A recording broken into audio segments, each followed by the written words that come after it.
On the left, we're out of here. As we depart, let me introduce you to my special virtual tour host on the tour today. You know him from Saturday Night Live, who more so as the host of the Tonight Show.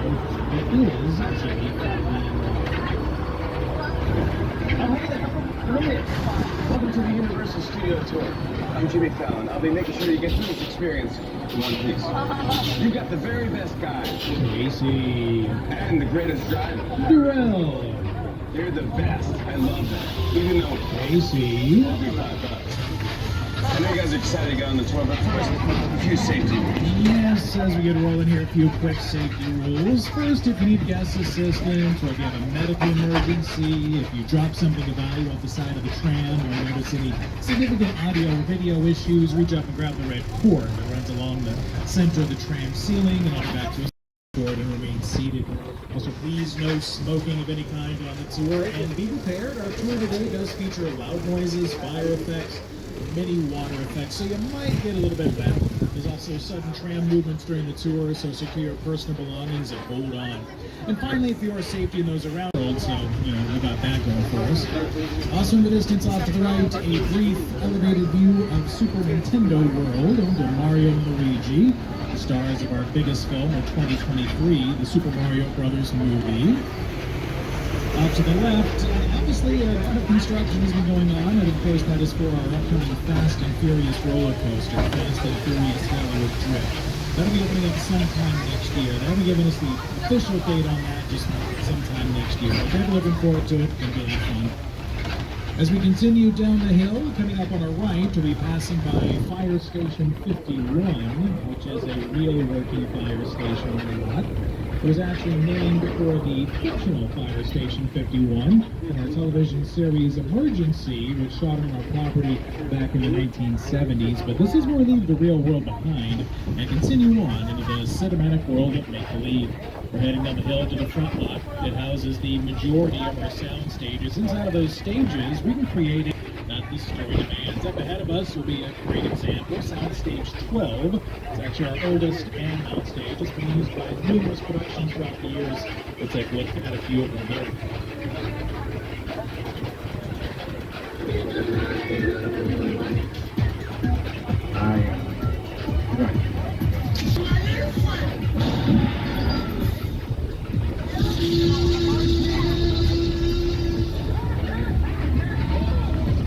Yes, a lot of history inside of Stage 12. One of the more recent big productions to utilize Stage 12 was The Voice. The Voice moved out a while back, but they're still on the Universal lot. They're going to be using a couple of our backlot stages that will pass by later in the tour. Also, here at the end of the timeline on the left, you'll see the final poster is for Oppenheimer with Cillian Murphy. That is our most recent Academy Award winner for Best Picture. We'll exit the timeline and officially enter the front lot. On our right, recently used for the Max Series pack, starring Emmy Award winner Gene Smart. You also notice that some of the doors on the side of the stages, they are quite large. Those big double doors do have a special name. They're called elephant doors. In the early days of the studio, we shot a lot of movies with large exotic animals, including elephants. We needed a door that could accommodate an elephant getting on stage. Hence elephant door, and well, we don't stop. The elephant doors are open, gives you a chance to take a little peek inside as we travel past.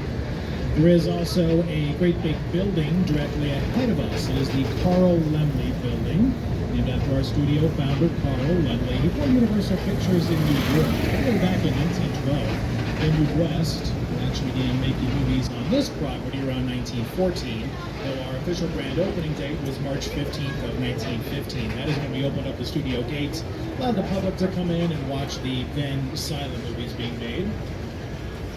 As we run to this next corner, coming up on our left, one of our larger front lot stages, Stage 14, for the number of Peacock series Bel Air, starring Deborah Banks and Ollie Sholaton. Stage 14 was not always Stage 14. On occasion, stages can be renumbered. Stage 14 was actually originally Stage 27, and it spent some time as Stage 21, and well, now it's Stage 14. In 1995, it housed Mission Control for Apollo 13, directed by Ron Howard and starring Tom Hanks, Gary Sinise, Kevin Bacon, and Bill Paxton. Realism was an essential element of Apollo 13. After all, we were recreating American history, a moment many Americans witnessed on television. We thought about filming in Houston, Texas, where the original control room for Apollo missions still exists. Unfortunately, NASA's engineers didn't have filmmaking in mind when they built Mission Control, since there was no room for the elaborate camera frames and tracks we needed for the shots. We had to build our own mission. Everything had to be exact. Thank you, Mr. Howard, for providing a little road work here, which I'm actually pretty happy to see. This little area here was kind of rough. You'd be driving by. Okay, so next up, guys, we're going to be seeing the stage that, as fun as that was, and I guess in a sense it could be its own ride, so to speak, but nice they're kind of leveling things out here. And Bill Paxton. Realism was an essential element of Apollo 13. After all, we were recreating American history, a moment many Americans witnessed on television. We thought about filming in Houston, Texas, where the original control room for Apollo missions still exists. Unfortunately, NASA's engineers didn't have filmmaking in mind when they built Mission Control, since there was no room for the elaborate camera frames and tracks we needed for the shots. We had to build our own mission. Everything had to be exact. Thank you, Mr. Howard, for providing a little road work here, which I'm actually pretty happy to see. This little area here was kind of rough. You'd be driving by. Okay, so next up, guys, we're going to be seeing the stage that, as fun as that was, and I guess in a sense it could be its own ride, so to speak, but nice they're kind of leveling things out here. Primarily used for television.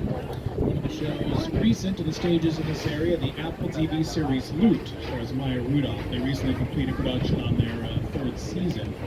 Also in this neck of the woods, we do tend to encounter some interesting individuals, you might say, like coming up on our right, you'll be able to wave hello to a couple of the minions who are having a little afternoon run, totally bring the humanist. Also, as we pass by 10 on the left, we'll be passing by some bungalows, and here to tell you about those are the stars of How to Train Your Dragon. Here they are, studio tour. I'm Jared Butler. I'm Mason Thames. And I'm Nico Parker. You know, these bungalows to your left are actually production offices. Home to some of Hollywood's biggest filmmakers, including Mark Platt, one of the producers of our new live-action movie, How to Train Your Dragon. Everyone wave. I'd be there right now. And if you haven't already, be sure to meet the iconic and beloved Toothless over in front. And see our movie early in theaters June 13th. Get your tickets now. Here's a sneak peek.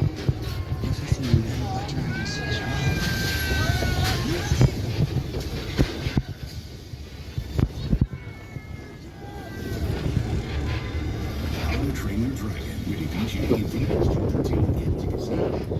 And we're also going to be passing by probably our most historic bungalow, Bungalow 5195. Currently it's home to the De Laurentiis Company, but years ago, Alfred Hitchcock, who directed such films as Psycho, Vertigo, and The Birds, Hitchcock to make cameo appearances in all of his films. And this clip you can spot him in action. And this is Bungalow 5195 up here on the left. You will see Hitch's profile next to the bungalow numbering. They still have a little tribute to him there.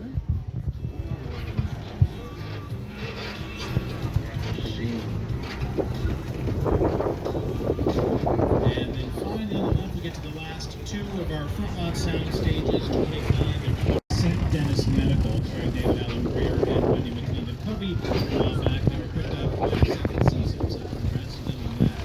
But as we pass by major cities like like London, Chicago, New York, or San Francisco. A lot of the structures in this area are what we call facades, meaning full scope. You just fill the fronts and sides. And what the camera needs to see, your imagination will actually fill the rest.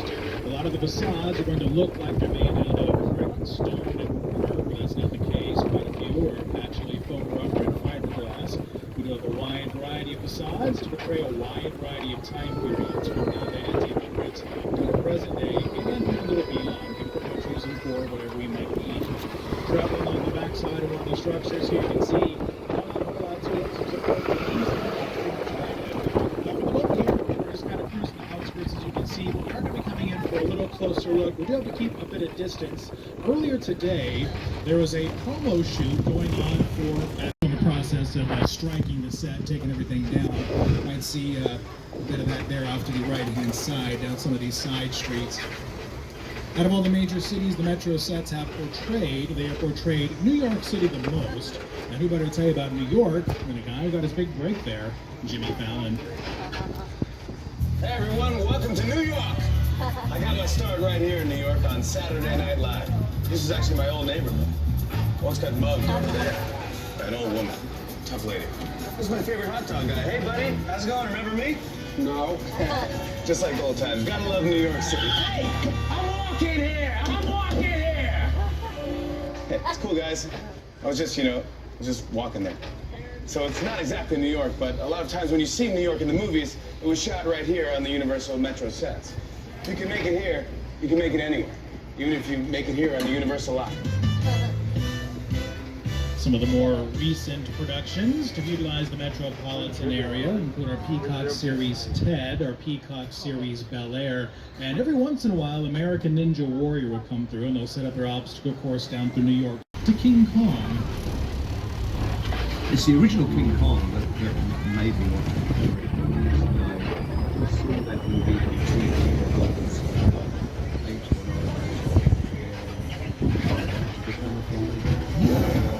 Prehistoric times. So I was thrilled when Universal invited me back to Skull Island, and it's great to have you along for the ride. Now we have created this 3D immersive experience, so you're going to have your glasses ready. Don't put them on yet, just have them in your hand because we're about to return to Skull Island. And the road through Skull Island does get pretty rough, so just a reminder to remain seated, hang on. You definitely want to hang on to all of your personal belongings. And here we go, on the way to Skull Island.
Stages 30 and 31 have been home to the Voice. You see the Voice logo wrapped around the lower corner there of stage 30. Just down a little ways in stages 32 and 33 has been the Reba McEntire series Happy's Place. Also stars Melissa Peterman. Also on our left, a little body of water called Park Lake. Now today you might catch a duck or two out there paddling around and having a good time. But back in 1954, Park Lake was used to shoot a few scenes for one of our classic monster movies, Creature from the Black Lagoon, which last year celebrated its 70th anniversary.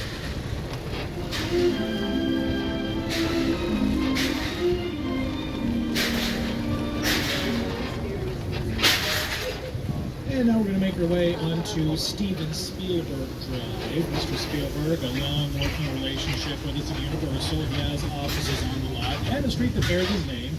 It's pretty lengthy. It runs through a good portion. Over here a little way, some of our streaming series are shooting, so we're going to keep it a little quieter for them. We'll be back with you shortly.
Alright, as we exit Jaws Lake, I can jump back on the microphone here. We're going to be re-entering the quiet zone a little bit later, but for right now, we'll make our way down the years. Feature films like Indiana Jones and the Kingdom of the Crystal Skull, Three Amigos,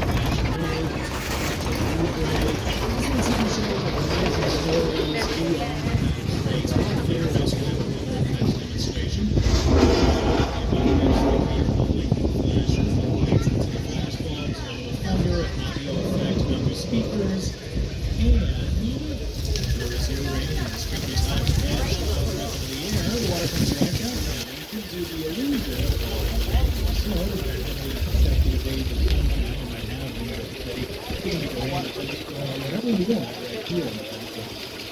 And it is very in the warmer.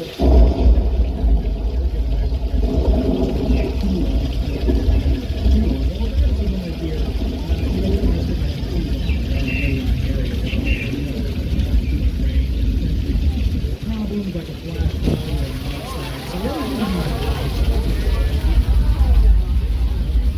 too much rain, it's flash flood time, water gets close.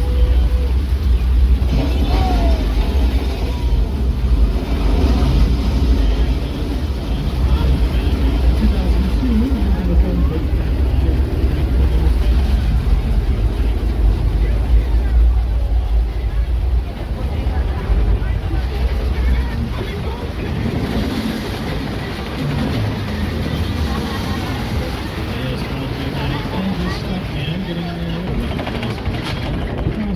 So to speak, from Old Mexico into our western between 6 Points, Texas.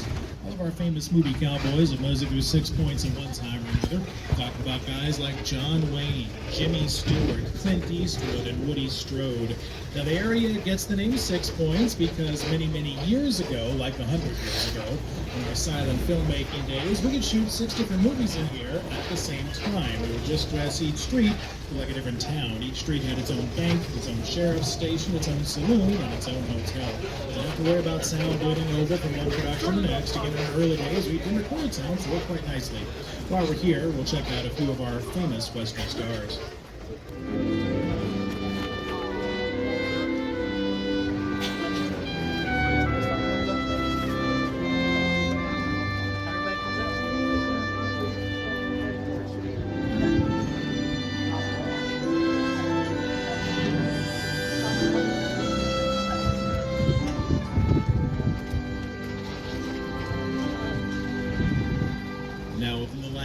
decade, the biggest production to utilize 6 points was the feature film Once Upon a Time in Hollywood, directed by Quentin Tarantino with Leonardo DiCaprio and Brad Pitt starring. If you've seen the film, it's from the portion of the movie where Mr. DiCaprio's character, Rick Dalton, is guest starring on the television series Lancer. We'll make our exit from the wild, wild west, come back out onto Jimmy Stewart Ave. We're going to make our way towards our European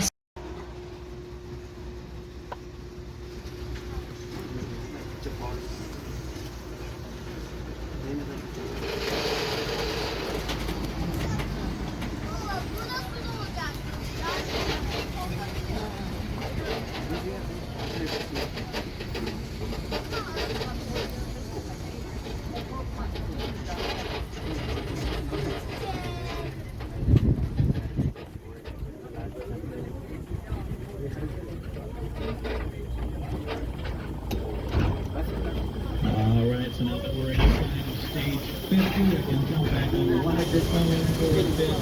Stage 50 is one of the few multi-level saloon stages in the world. You don't see that so often. Production currently using this stage. They have today off that allows us activity. We just have a quick tremor, but you never know. Alright, well, let's get to the big one. Everybody, please remain seated.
Speed, and we've got a lot of good ones. Magnum PI's Ferrari, the 1932 Ford Deuce Coupe from American Graffiti, the Fry's Electronics van from Nope, got the Gyrosphere from Jurassic World, the Jeep from Jurassic Park, the Flintstones were nice enough to make some donations. It did take a little bit to convince Fred to leave the Fredmobile, but he eventually agreed. Fast and Furious vehicles, Transformers, vehicles from Back to the Future 2, Mr. Bean's little car is over there. Even got the Duesenberg up here on the right from The Mummy Returns, all kinds of good stuff. We've been building up this area over the last 4 or 5 months. Seems like every few weeks or so I come out here, they've added another vehicle or two. Anyways, around the corner from that, we'll find ourselves at a very historic and honestly kind of creepy set, the Bates Motel. In the distance, the Psycho House. These are two of the oldest freestanding sets in all of Hollywood. Now, the Psycho House up on the hill is built at 3/4 scale, so on the screen, it'll look farther away than it actually is. It's also a shell structure. You open up the front door, just one big wide open space. It really doesn't have any interior rooms.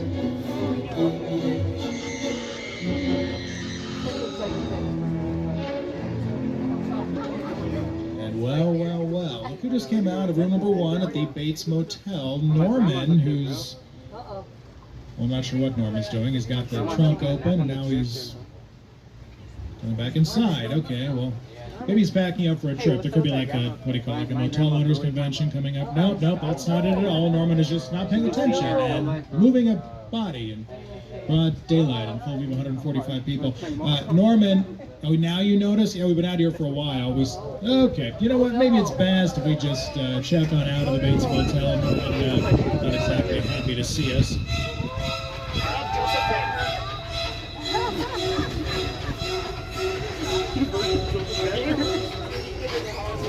We'll leave Norman behind, continue up the road here past this. Say hi to Mother. She's not really big into moisturizing, but you know, to each their own. Everyone has their own beauty regimen. Can't judge. We'll pass by Mother and the Psycho House, continue into another fantastic set, the incredible crash site, Steven Spielberg's version of War of the Worlds in theaters back in 2005. So it was Dakota Fanning, Tim Robbins, and Justin Chapman. And in case you were wondering, yes, this is an actual aircraft. A 747 is destroyed specifically for this incredible scene.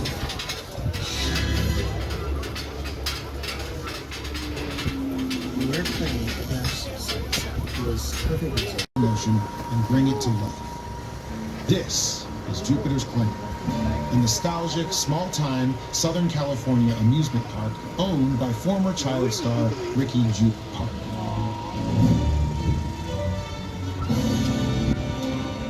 Over there, look into the winking well and have your picture taken just like the kids in that old 90s movie Kid Sheriff. That's what this whole place is loosely based on. Remember that one? No? My boy. A little further down, you can see the brand new Star Lasso experience. Built to showcase an unbelievable new live show. Oh, not looking so live anymore.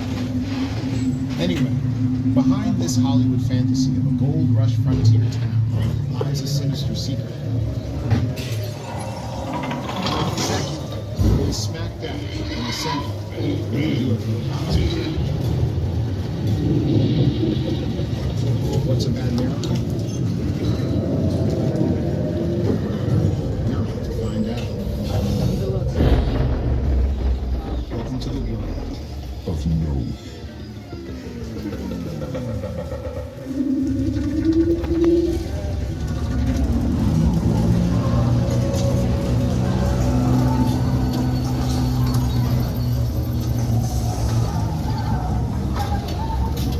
Backdrop of the concrete were put in 1986, and they were first used for this film, Jaws the Revenge, Part 4, that used with Mario Van Peebles, and we used it from there. Productions like Jurassic Park 3 with Sam Neill, director Ang Lee's version of the Hulk, shot out there as well. It's also used for the splashdown sequence in Apollo 13. Tom Hanks came back years later to work on Sully in the same spot. Jim Carrey was walking on water out there for Bruce Almighty, and George Clooney took a dip out at Falls Lake for Oh Brother Where Art Thou.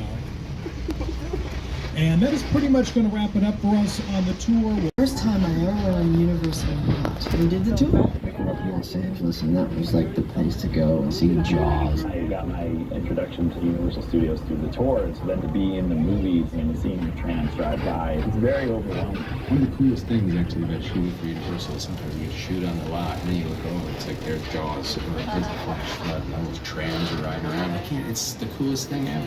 1979. Back then, the tram drivers were kind of a little reckless these days, and there was no restriction on cars going anywhere. We used to drive all over and kind of deal with them back and forth. I have so many amazing memories of the lot when we were shooting Back to the Future. Being here, we flew back in time. tram would come through, the tourists would see Michael J. Fox, and there's taking camera snaps like that. So one day, Michael J. Fox had his own camera, and every time the tourists came through snapping their pictures, he ran out and he started taking pictures. That's very nice. We'll stop here momentarily to get our parking.